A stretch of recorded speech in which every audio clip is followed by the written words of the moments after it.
right.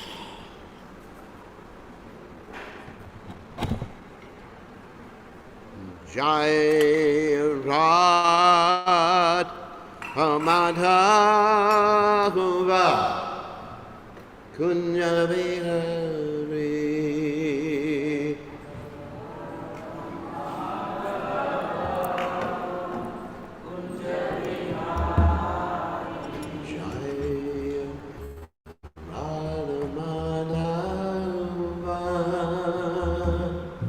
Kunya Bihari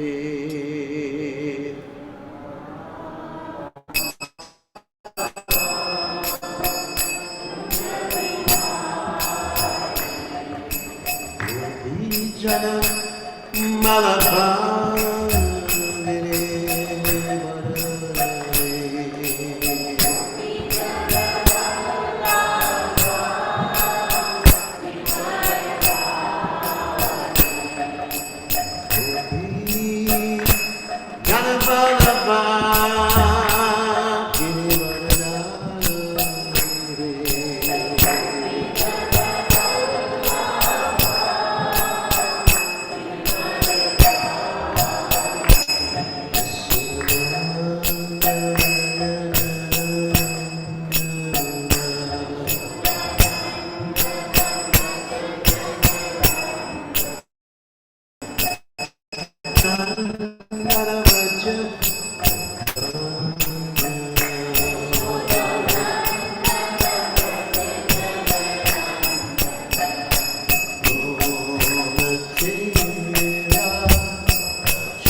Shiva, His Divine Grace Savaya Charanara Bhaktivedanta Goswami Srila Prabhupada Jai.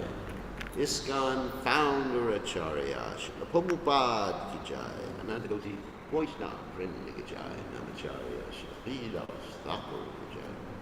Prem se kaho Shri Krishna Chaitanya, Prabhu Nityananda Shri Advaita Gadadha, Shiva Siddhi Gaur Bhakta Vrinda ki jai. Shri Shri Radha Krishna Gopinath Shayam Kunda, Radhakunda Giri Govardhan ki jai, Vrindavanam ki jai, Mathuram ki jai, Jagannath Swami ki jai, Yamunamai ki jai, Shrimati Devi ki jai, Samaveda Bhakta.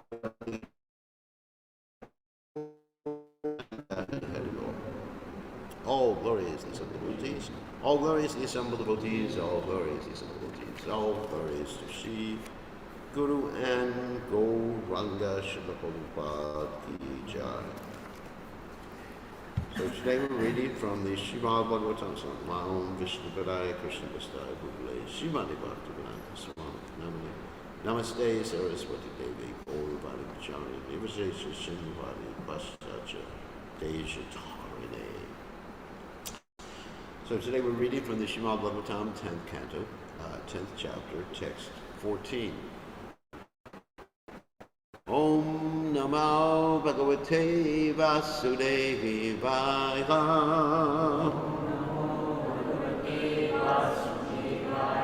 Om Namo Bhagavate Vasudevaya.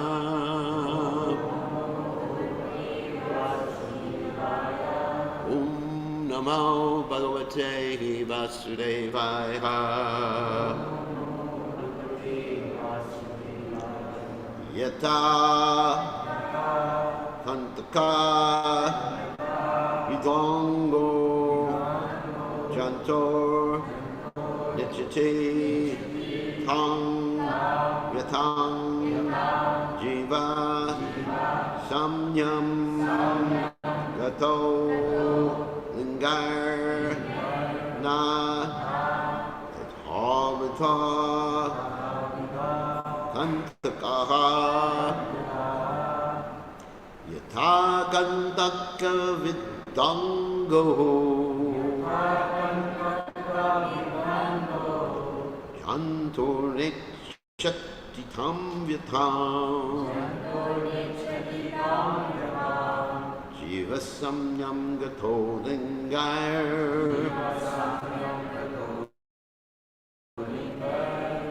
Tatha Vidakantakaha Yatha Kantaka Vidango Jantor Nechati Tam Vyatam Tam Jiva Samyam Gato Lingar Tatha Vidakantakaha Yatha Kantaka Vidango Jantor Nechati Tam Vyatam Jiva Samyam Gato Lingar Tatha Vidakantakaha. Okay. Yatha Kantaka Vidhango Jantor Nichati Tam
Ladies?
Okay. Yata, just as. Hantakavida angaha. A person whose body has been pinpricked. Jantaho, of such an animal. Na, not. Ichate, desires. Tam, a particular. Yatam, pain.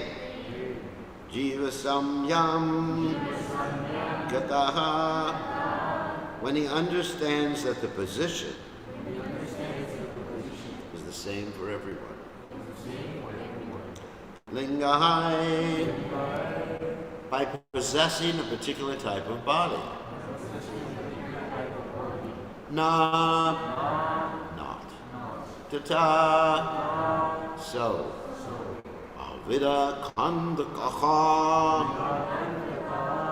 a person who has not been pinpricked. Translation. By seeing their faces, one whose body has been pricked by pins can understand the pain of others who are pinpricked.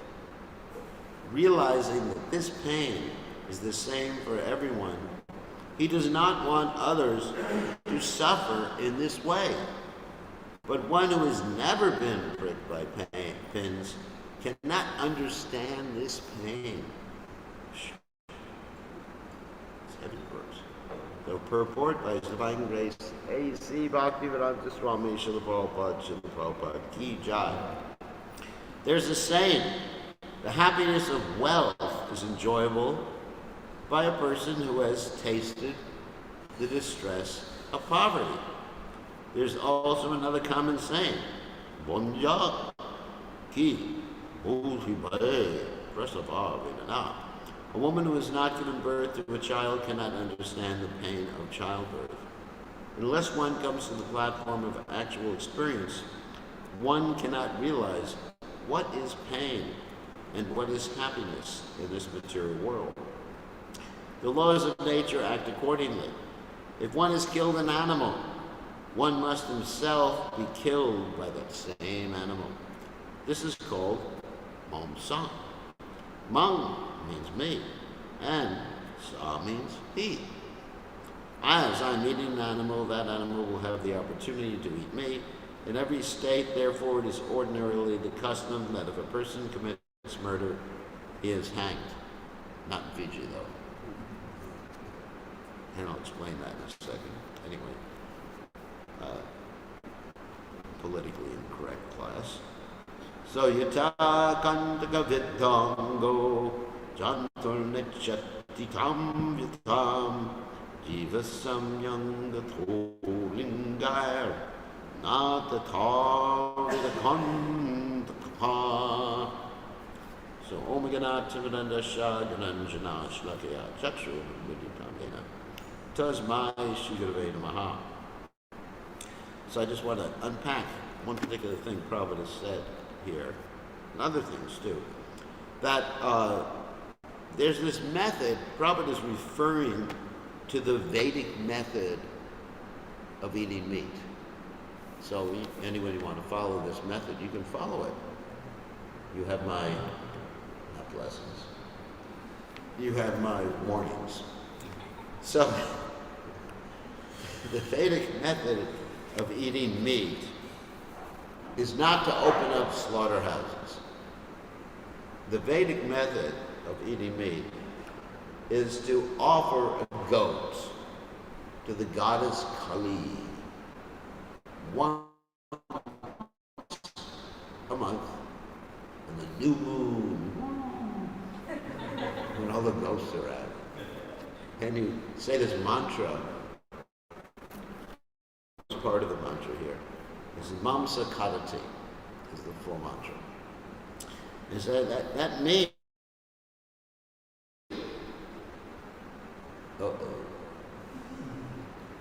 But the problem is Adanda Gopiya Rishatam Damishram Purnas Charvita Charvatanam. They keep saying the same thing, but they never stop eating meat. It's incredible. They never stop because they can't really equate. They don't worry about the future, first of all. Because people in the mode of ignorance are living, and the passion, are living right at the present. Just like there's one book that's very popular in university called Be Here Now. And then people take it while they're, read it while they're taking drugs. Be here now, be in the now, like that. So, don't worry about trust no future. In Proverbs at one time. So, it's interesting, they understand that, but they don't make a change. So let's relate this to a story that many of you heard before. It's about our friend Magrari the hunter. Magrari the hunter, he was practically one of the most cruel hunters imaginable. Because not only would he kill animals, but he would half kill them and watch them suffer. It's hellish, isn't it? I mean, anyway, one of my relatives used to do that. He would, I'm not going to describe it, it's so disgusting, I can't even think about it. He would half kill the animals and watch them suffer. Just, isn't that nice? All right, they're in pain. All right. I have to reveal my mind that when I was young, I used to dissect frogs. And I would take their little hearts out. Isn't that hellish, isn't it? Has anyone here ever done that in biology? Oh my God! So many here are going to become frogs in the next life. Isn't it? Anyway, you'll be devotee frogs. I'll be able to pat you on the head. So, we just thought, didn't think anything of it. You just open up the heart, take the heart out. Oh, it's still beating. Isn't that cute? You remember that?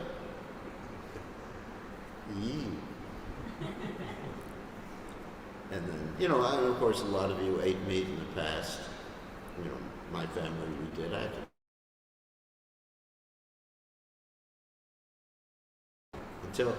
I'll tell that story in a second. But let's stick with Magrari.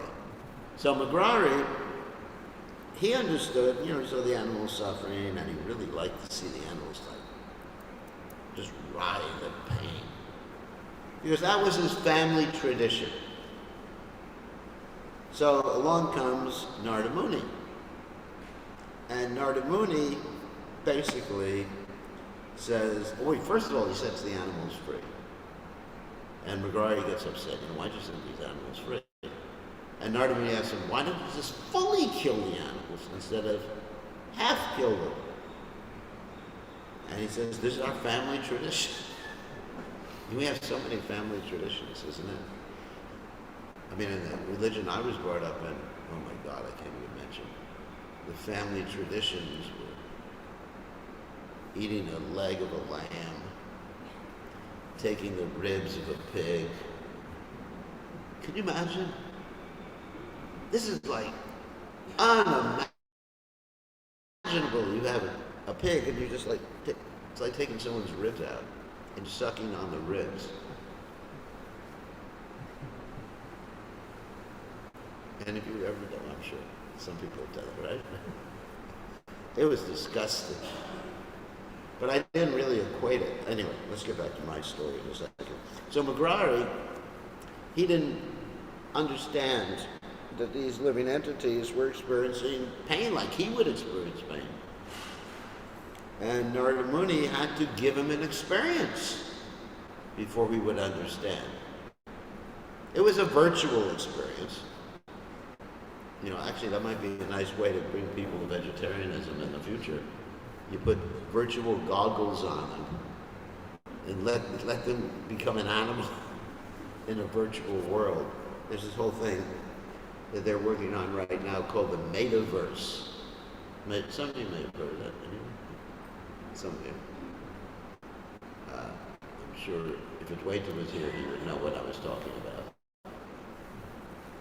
So anyway, is he here? Oh yeah, there he is. You know what the metaverse is? Yeah, he knows. So it's like a virtual world, and then you can go in, and we can actually put people into it and let them experience life as a pig, life as a dog, and then they become more compassionate. Actually, it's a good way of preaching, isn't it? Actually, I was thinking about that. It's my next endeavor in Krishna consciousness, develop the software. So anyway, so Mrigari is given this virtual reality experience where all the animals are coming at him. The tigers, the bears, whatever animals he was killing. And he says to Narada Muni, finally he realizes. This is an illustration of this particular verse.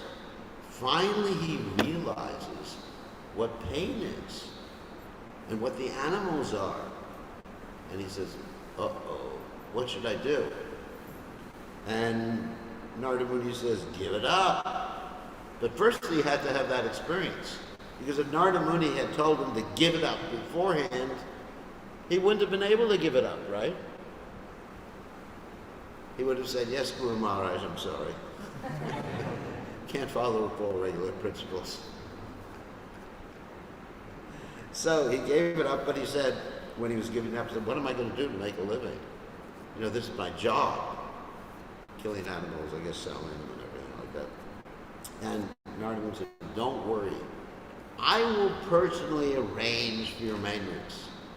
You just sit down on the bank of the Ganges and chant the holy name in front of a Tulsi tree.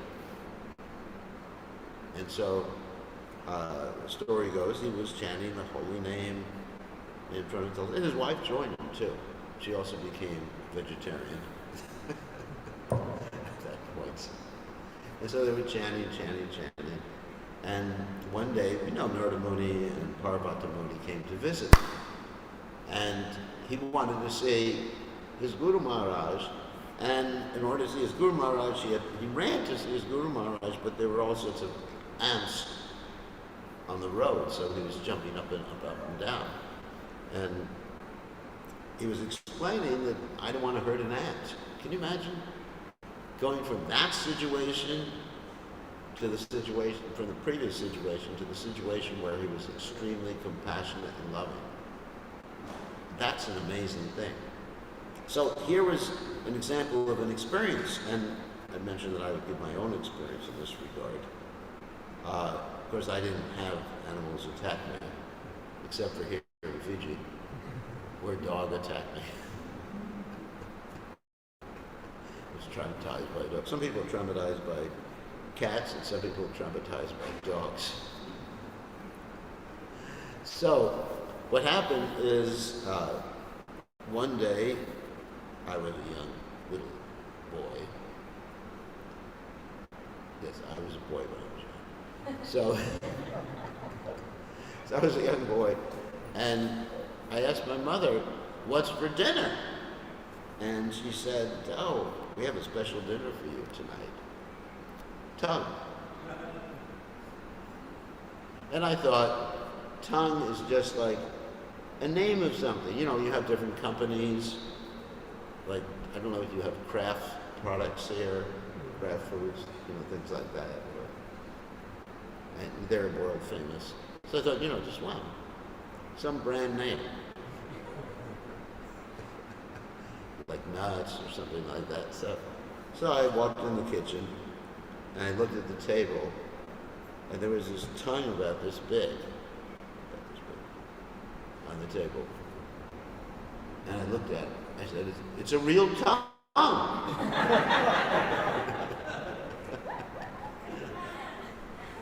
And I was, of course. For my son, nothing is artificial, canned, frozen, preserved. Everything is fresh.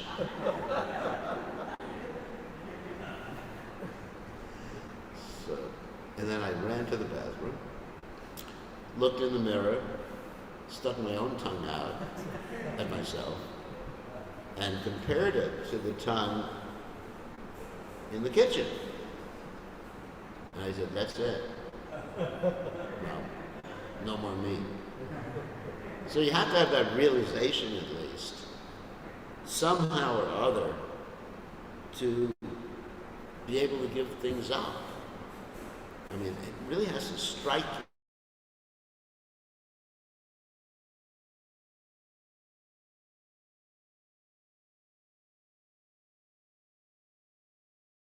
So, okay, of course, if you speak to a Christian, they'll say, animals don't have souls. No, that's a standard thing. Animals, or they have a different type of soul. Depends on what type of Christian you speak to. There's a different type of soul. It's not a living soul. It's a dead soul. You know, so, of course, if you go back to the Bible, it says that man shall have dominion to protect all the living entities. And in the Bible, it says your food shall be vegetable food. Actually, the Old Testament talks about that. Yeah, it's really nice. And it says, another quote from the Old Testament, the man shall have dominion over the animals. So dominion means you take care of them. But many Christians take it, that means you can eat them. Like a parent has dominion over children, right? Nice job. So, we'll have child prashadam this morning. Because you have dominion, you have the right over your children. You can do anything you want with your children. You know, leg of children for breakfast, or tongue of children. It's amazing with gizzards, you know, liver. I mean, can you imagine all these things that people are eating? So,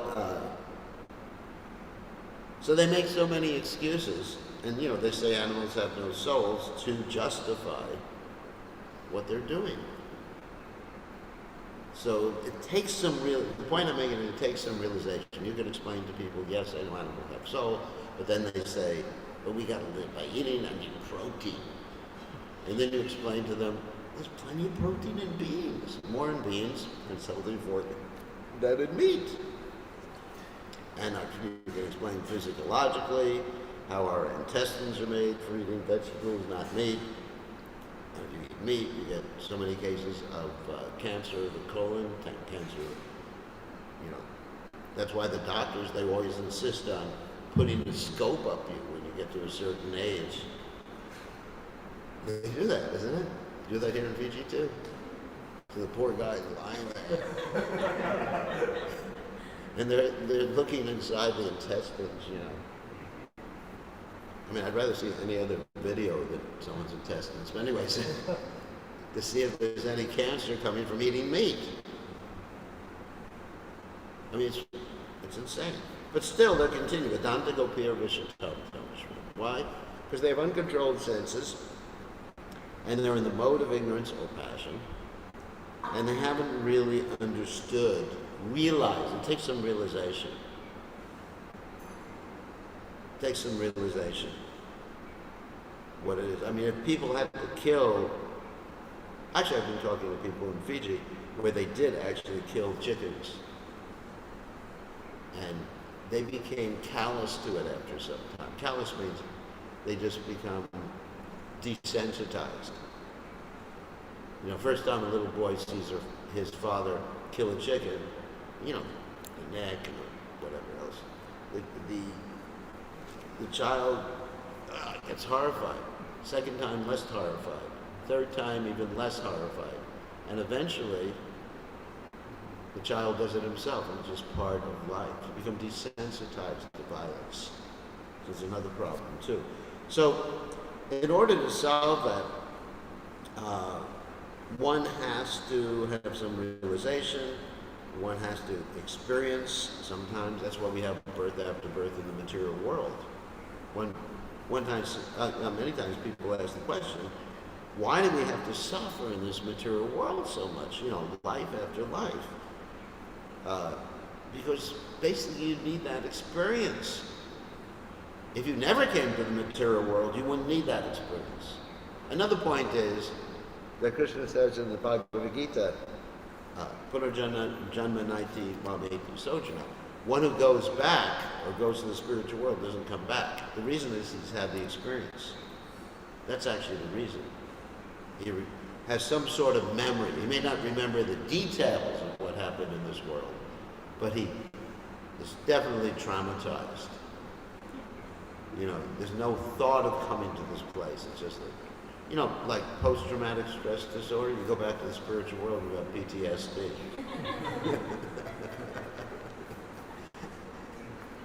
You know, just like Prabhupada told the story. He said, Krishna said to him, you should go to this world and write some books. And Prabhupada said, how can we go there? I don't want to go there. And Krishna said, you go there. He said, okay. But it's not that Krishna said, go there. Prabhupada said, okay, I get to go there. So it's not like that. That once someone has understood the nature of this world, they're not enthusiastic to do all sorts of things. I mean, the whole world becomes boring after a while, or traumatic after a while, isn't it? So it takes experience. So here's another statement. I just wanted to mention this when Prabhupada talks about the last part of the purport. He talks about capital punishment, which you don't have here in Fiji. Now, the capital punishment that is done by a good government is not retributive. And that's a big word for all of you. It's not to make the person suffer. People oftentimes misunderstand the reason why the Vedic literatures advocate capital punishment for a murderer. Because in the modern world, like in America, for example, people become very happy when they see someone killed. You know, it's just like they do this thing in certain prisons where they have either electric chair, excuse me, or they kill the person through injection or something like that. Some people stay outside the prison, wait to hear that the person is killed. They even have this thing called tailgating. I don't know if you know what tailgating is. Tailgating is where you have a pickup truck and everybody sits in the back of the pickup truck drinking beer. It happens during football games and everything. I've seen it. I've been at university, and when they get drunk, they get drunk. Like at our preaching center, on the days that in the university, when people get drunk, they're jumping over the walls. The boys are so crazy, they're passing urine on the floor everywhere, you know. They go crazy. It's called therapy. They don't have that here in Fiji. Fiji is more civilized. So, we're sophisticated animals in the United States. So anyway, so they actually, people are outside the prison, they're so happy. Someone has been killed. So that's not the purpose of capital punishment in a Vedic society. The purpose of capital punishment in the Vedic society is understanding that that person has a lot of bad karma for doing that, for killing. And therefore, it's actually in the person's interest, long term, to learn that lesson. You may say, because in the Western world you think, people just have one life, and if you kill them, that's it. Yeah. Cruel and unusual punishment, right? They're dead. Only one life. Until the day of judgment. When they come out of the grave. That'll be interesting. They all come out of the grave. Woo. Do you have Halloween here or no? No, you do.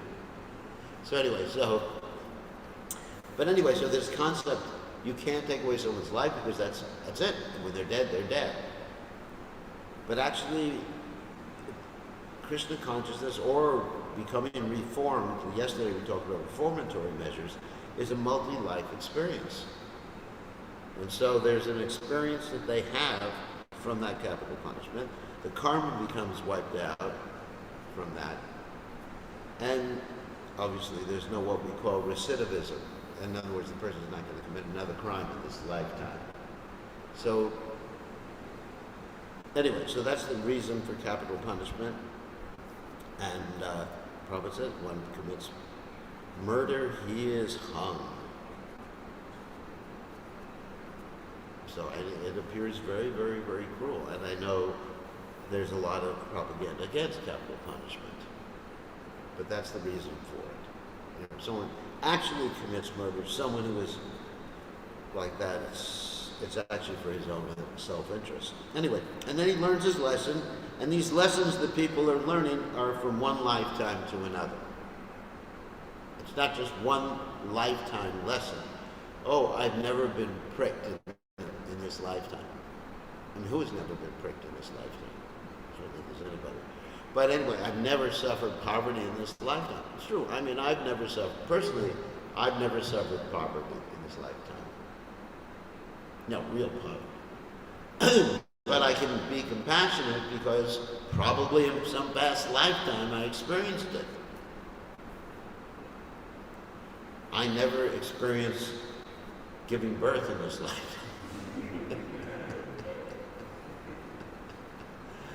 But I can be compassionate, hopefully. You ladies may disagree.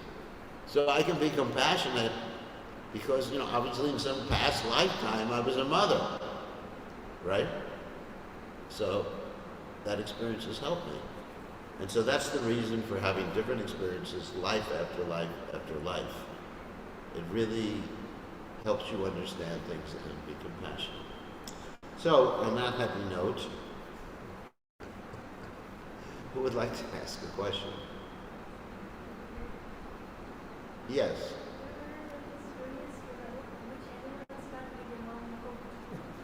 Which animals what? Which animals did my mother cook? That I refuse to answer on the grounds that it may tend to incriminate me. You'll have to speak to my lawyer about that one.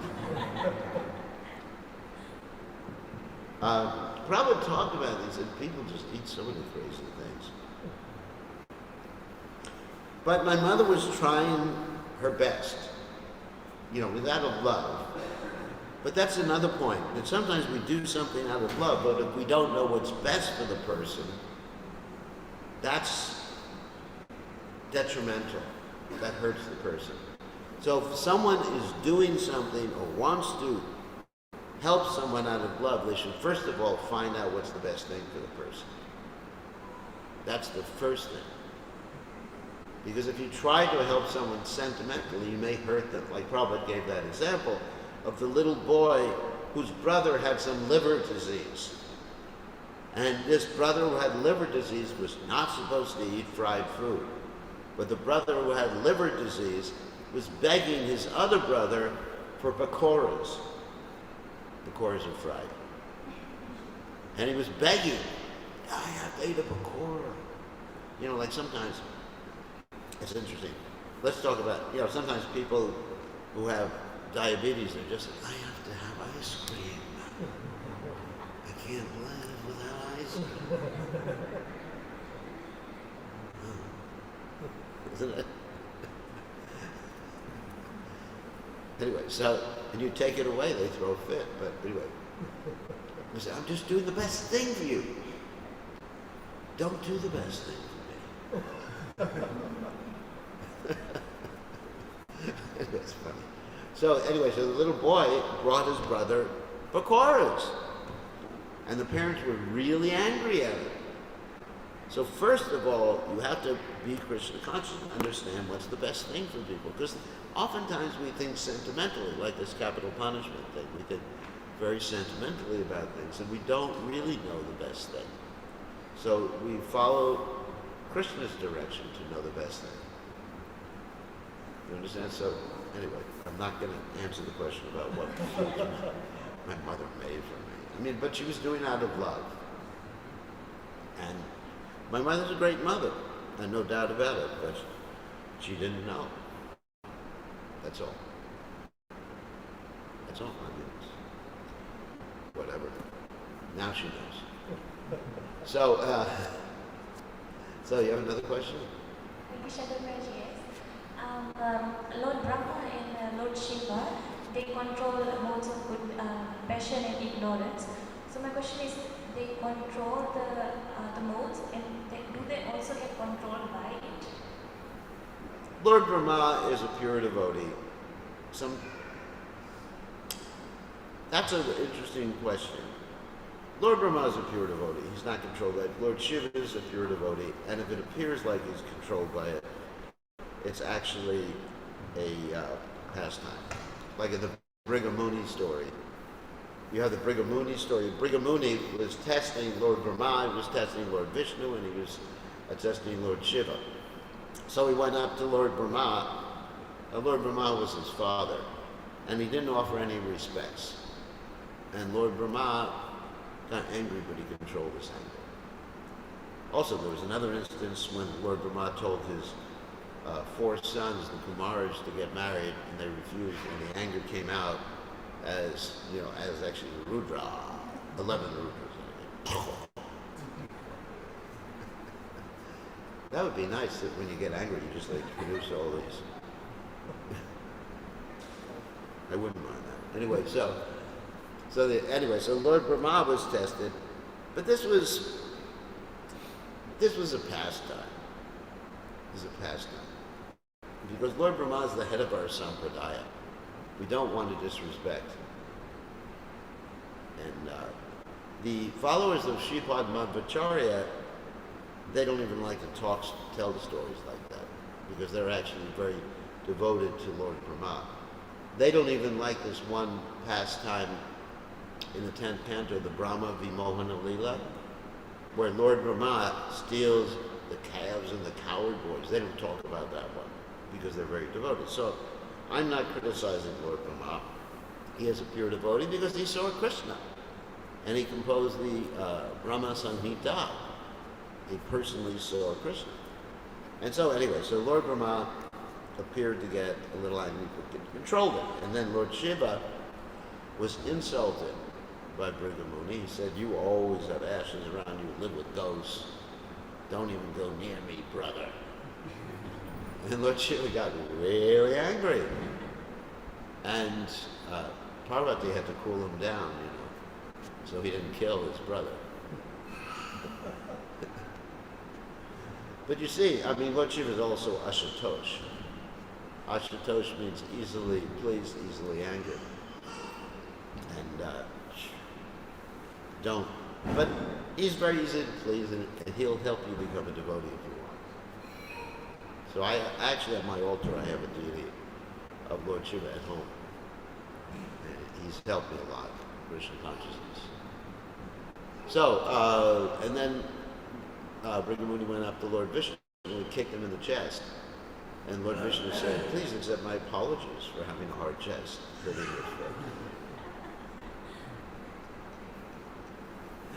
So, but no, they're controlling the modes of nature.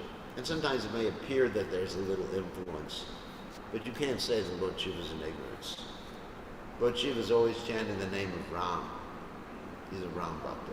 So it's no question of ignorance. And Lord Brahma, no, there's no ignorance and passion there. But sometimes, sometimes when you deal with something all the time, there's a little habit there or something like that when you're dealing with it. I mean, just like in this world, you may be a great devotee. When you deal with management, you start to get angry at people. You have to, isn't it? You have to go into different modes. When you just like you see. Yeah, I experience too, dealing as GBC, and sometimes, we always want to just be peaceful and chant Hare Krishna and peace and love and everything like that. Isn't it? All you need is love, love. I love to do that. But sometimes, because of my responsibilities, I have to say, you rascals. But that doesn't mean I'm impassioned and rigorous. I mean I'm using it for Krishna service. So maybe one day we'll use that on all of you. Anyway, so any other questions or comments? Yes? Oh, now which verse of the Bible tell me you're going to quote today? All right, in the 5th canto, 15th verse, 15th chapter, third verse, 25th line. Prabhupada says, Maya is all around us. Maya. As youth, how can we keep the inspiration of continuing to chant on a certain rounds on a daily basis and following the 4 regulating principles? So one thing you can do is just put a blindfold on, earplugs in, sit in your room all day long, and then you'll have Maya in your mind. Anyway, so, get away. How can we do that? There has to be bhakti. Just like in this material world, if you love someone, if you fall in love, I'm not going to ask who's ever fallen in love, because that would be embarrassing. But if you ever fall in love, which usually lasts for about 6 months, if you ever fall in love, then everything else just becomes out of focus. Just like there's this thing in photography, some of you heard me talk about this before. It's a technical word. It's called bokeh, which means in photography, when you have a nice lens on your camera, you can focus on something. Let's say you're focusing on the deities, and the backdrop won't be in focus. Because I do a lot of photography. I used to do it. And it's called bokeh. So it's the same thing. If you focus through your heart on Krishna, not your mind.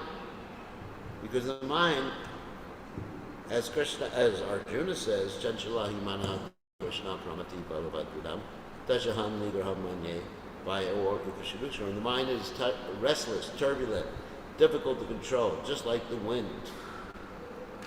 So you can't, I just find it very difficult to control the mind.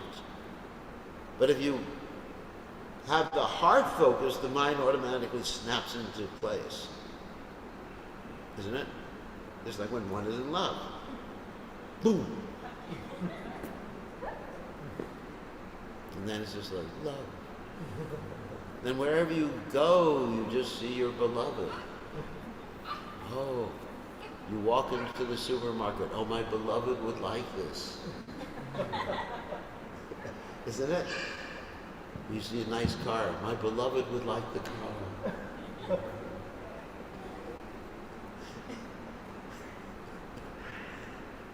And then, so Krishna consciousness is like that, but it doesn't end in 6 months. It continues. My beloved would like more devotees to come. My beloved would like to have nicer offerings. So then it's love. And that's really easy. The mind is just focused. That's Vyavasayatmika Buddhya, Ekeha Kuranandana. That's how you deal with it. But if you're trying to do it with your mind, then you just better go practice Hatha Yoga instead of Bhakti. Because then you have to do all these things to control the mind. Offer the ingoing breath to the outgoing breath. Om.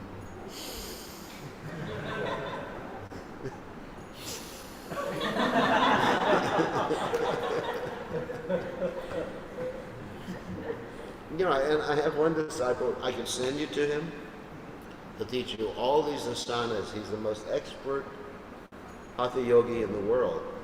His name is Gokul Chandra. You can look him up. Anyone seen his stuff on, yeah, know him? Look him up. Today, go on Facebook. Look up Gokul Yoga, Gokul Chandra, and he'll be glad to teach you all these different postures so you can spend hours and hours a day twisting your body in inconceivable ways. And your mind will be controlled. Because you won't have time for Maya. He knows 3,000 or 4,000 different postures. Some that are actually impossible. Yeah, check it out today. Get your mobile phones, check him out, and we'll talk about it tomorrow. And he'll come here if he has enough students. And he'll establish a yoga center. It's very popular. I mean, he has Gokul Yoga people all over the world. What he does is that he teaches this yoga, and then he looks at all of these students he has who come to learn Hatha Yoga, and he sees which ones are actually open to Bhakti Yoga. And then he takes those few, and he has separate classes for them. And he's made, over the last 2 or 3 years, even did it in COVID online, he's made something like 30 devotees. 30 devotees. And he cultivates them and I initiate them. He does the hard work and I do the easy work. It's pretty cool, isn't it? So I get all these really talented disciples, so I don't have to be talented at all. And there's one lady in India, Gauramani, who's an expert singer, so she makes a lot of devotees, and she brings them all to me too. So me, I just sit and eat prasadam and things sort of happen. Okay, so that's another way of controlling your mind if you want to learn this yoga from him. But my method is I just love Krishna, I love Prabhupada, and that's it. I'm in love. You get a sannyasi in love.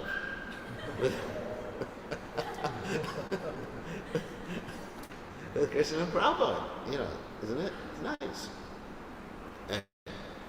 And Radharani. Forgot to mention. I mean, just like, obviously my mind becomes revealed because just about everybody gets the name of Radharani. Anyway, all the ladies, not the men. Or Vrindavan name. So, but that shows what my mind is thinking of. Otherwise, I'd be naming disciples Magrari.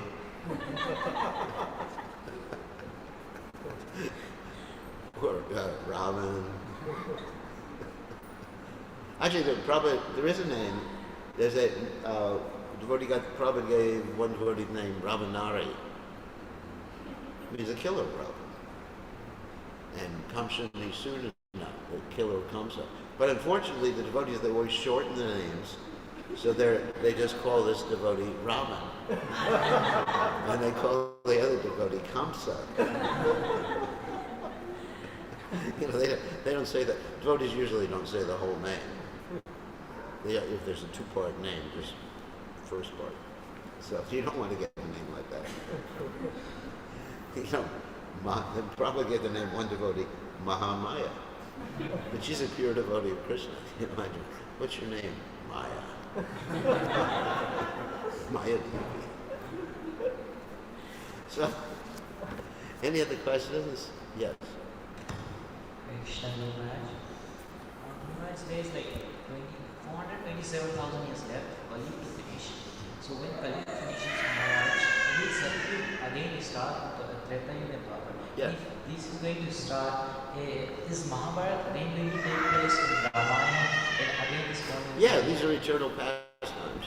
But actually, Krishna only appears once in every day of Lord Brahma, not in every yuga cycle. And Lord Chaitanya only appears once in every day of Lord Brahma. And I would assume Lord Ram, it's the same thing. That's an assumption. And I don't have Shastric reference for that. But I have Shastric reference for Krishna and Lord Chaitanya once in the day of Lord Brahma. So it's different. I mean, I guess there's different types of Mahabharats.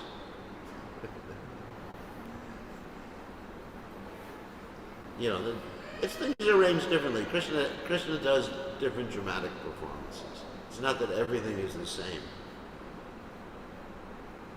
Does that make sense? I mean, in other universes, the Srimad Bhagavatam has hundreds of cantos.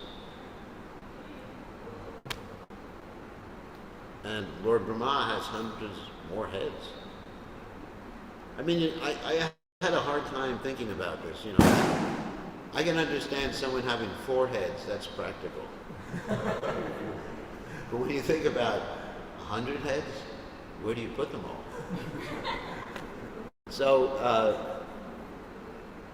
actually, I understood it's like different dimensions and everything like that. It's a little bit inconceivable. It's like different processors in a computer.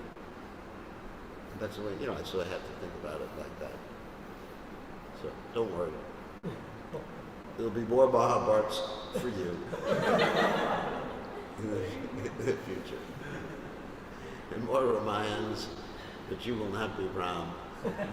And you will not have Sita Devi. So, I think it's time to end. Okay, yes. Okay, all glories to His divine grace. Srila Prabhupada, ki jai.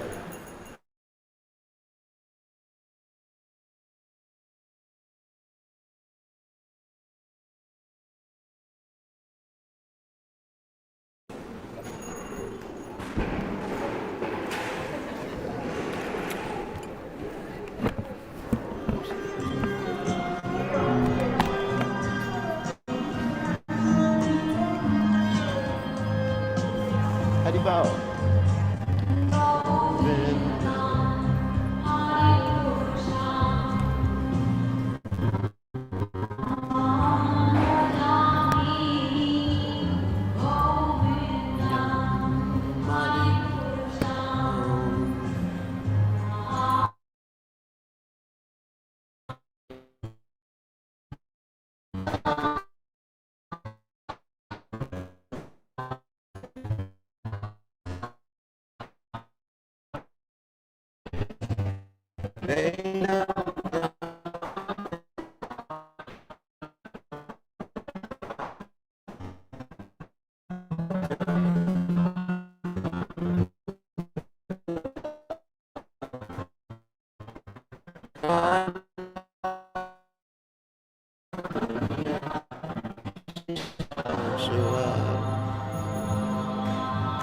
Going down. Jai. Radical Look Bihari ki jai.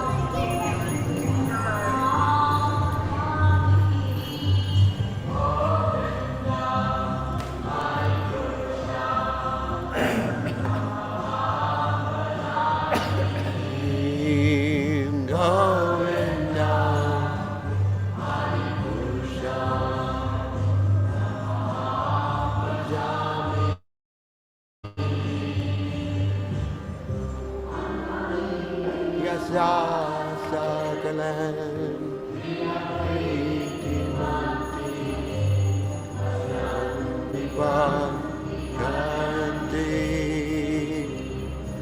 Ram Jaganti Angana Chinmaya Jwala Vigrasya Jai Sitaram Lakshman Hanuman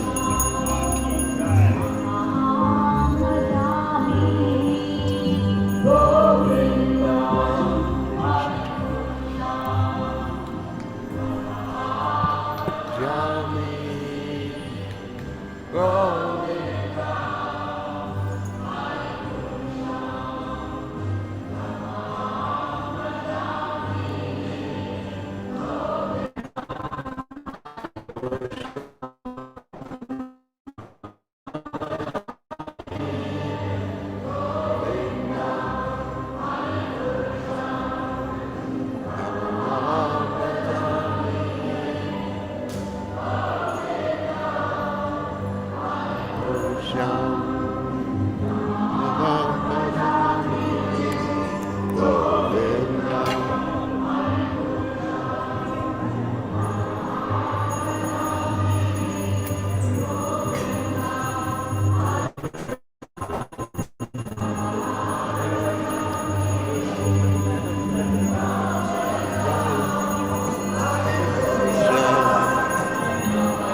Okay, brother.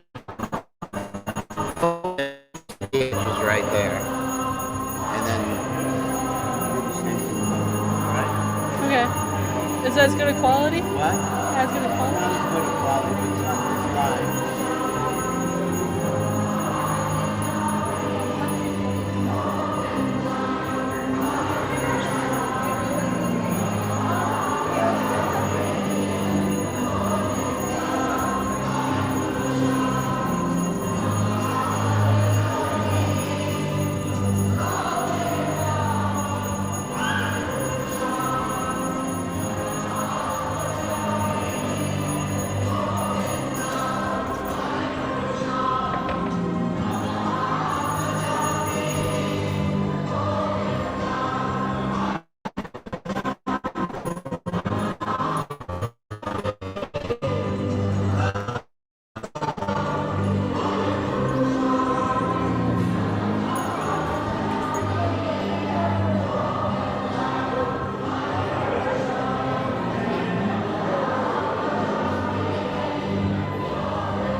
Goswami.